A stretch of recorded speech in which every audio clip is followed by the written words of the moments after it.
you so much for being with us today. We have our guest speaker, Reilly. Hey everyone! And if you don't know who she is, she's a very large contributor to occupational therapy, and so she's here to tell us just everything that she's done and where she's gotten her inspiration. So why don't you tell us how you got started with that team? So it's a funny story. I was actually a camp counselor, and I overheard one of the employees, I guess she was an occupational therapist, and she was talking about her patients, just telling stories about her patients, and it just sounded so fascinating to me. So that's kind of where I, first heard occupational therapy and what it was all about. Okay, and so what did you do next? So I decided to go to school. I got a certificate in occupational therapy from the Boston School of Occupational Therapy. Then I landed my first job. I worked with cerebral palsy children, and I really focused on the central nervous system and how it was related to occupational therapy. Then I worked with the U.S. Army. I was an occupational therapist for them. And I realized you can't only focus on the central nervous system because it completely ignores the development of patient skills and competence. Right. So I worked there for a while. Then I became the chief occupational therapist at Level General Hospital, and I was also the occupational therapy consultant at Service Command Surgeon's Office. After many years of experience in the field, I decided to go back to school. Am I talking too fast? I feel like I'm talking too fast. I hope everyone can understand me. No, you're fine.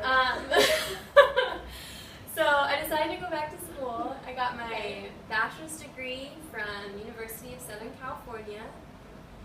Then I decided I didn't want to leave school. So I got my master's degree from San Francisco State College and then a doctorate at UCLA. Wow, you did so much. Yeah. I developed a model for occupational therapy. It's called the Occupational Behavior Model. And it's kind of interesting. I decided not to use the medical model so much, kind of wanted to move away from that because medicine is for treating illness. Okay. As I say, it is the task of medicine to prevent and reduce illness, while the task of occupational therapy is to prevent and reduce the incapacities resulting from illness. I know that sounds like a lot of words, so I'll kind of explain that a little bit. Okay. So occupational therapy is for treating the incapacities, the barriers that affect your overall health that people get from illnesses. So well-being is key. Occupation is where we get our well-being. So I've described in my model a continuum of work and play.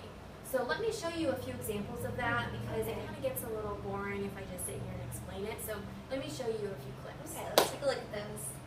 So this is Kristen, little Kristen, and she's playing with her toys.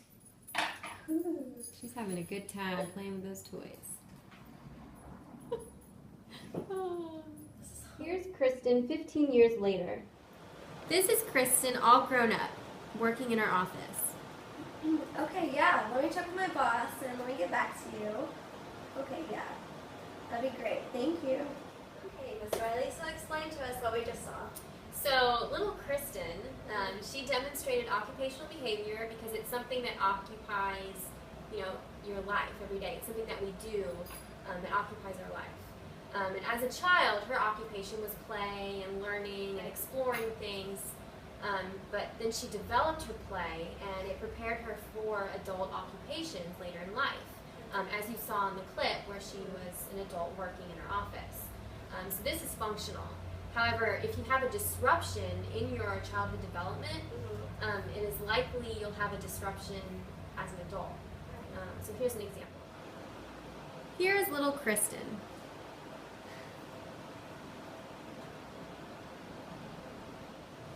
Here's Kristen 15 years later.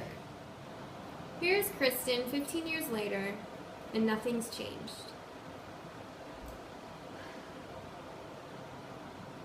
Okay, so in that video we just saw, we noticed that Kristen never changed throughout, the 15 years. So can you explain why? Yeah, so that, was an example of dysfunction. little Kristen had a disruption in her childhood development. She wasn't playing with her toys, she wasn't interacting with them, which resulted in a disruption in her adulthood because 15 years later she didn't change, she was the same. Right. So, I want to go back to my model about the occupational behavior model again and talk about, it's all about achievement and fulfillment through occupation. That's really, really important. As humans, we have this intrinsic motivation to learn, to master, to improve our environment. And we need this interest so that it's self-fulfilling. We want to get better. So this is why occupational behavior is so important and effective for occupational therapists. So it has to be meaningful. Right. So here are some examples. Okay. Perfect. So today for therapy, we're going to do something very exciting. You're going to throw these into this. Okay? Sounds like fun. We're going to do this for 2 hours, okay?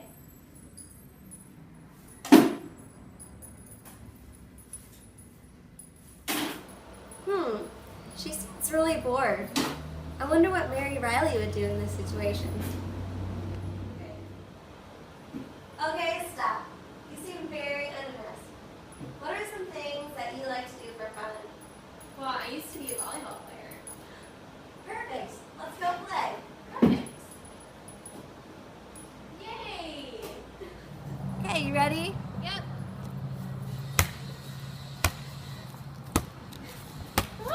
Okay, now we're going to work on your range of motion, okay? You're just going to stack these cups while I hold one, okay? We're going to move farther apart each time. Okay. Are you bored again? Yep. Okay. This is not very fun.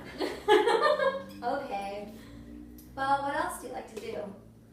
Well, I used to be a dog trainer. I really miss interacting with dogs. Okay. Well, we have a dog, and he has toys that he can throw. Let's go try that. Perfect.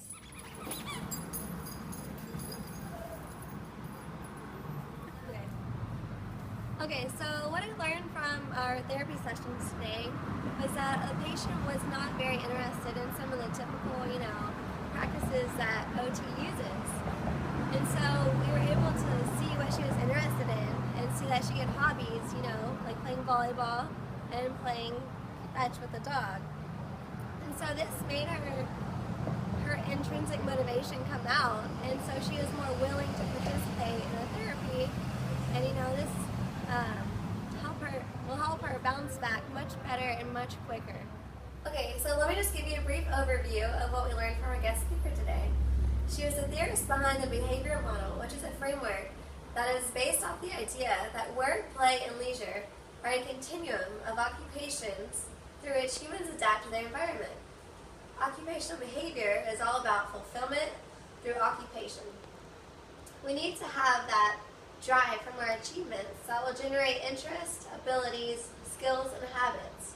Occupation is an integrating factor to motivate patients, which will lead to improved behavior. So, Ms. Reilly was kind enough to leave a special gift for the audience. So we hope you enjoy, and stay tuned in for our next special guest.